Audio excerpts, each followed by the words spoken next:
Welcome to our channel. Today we how to log into Webflow step by step clearly. Open your web browser. Type in the Webflow URL www.webflow.com. Press the Enter key to navigate to the website.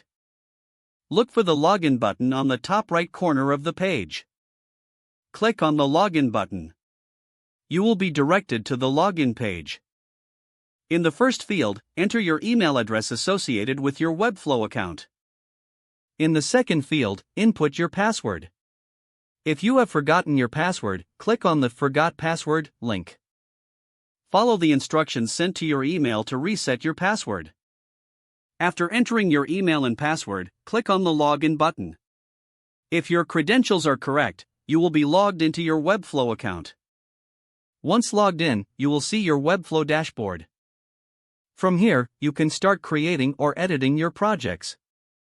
If you encounter an error message, double-check your email and password. Make sure your internet connection is stable. If you have two-factor authentication enabled, follow the prompts to verify your identity. Congratulations! You are now successfully logged into Webflow. If the page does not load, refresh the browser or try again in a private or incognito window. Make sure you are using the correct email address, then retype it carefully to avoid small typos. If your password is not accepted, use the reset option and create a new strong password you can remember. Check your spam folder for verification or security emails, then complete any requested confirmation steps.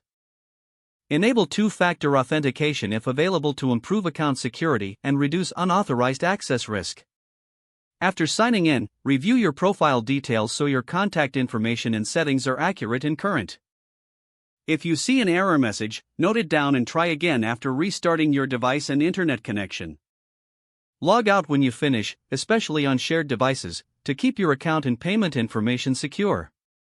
If the page does not load, refresh the browser or try again in a private or incognito window.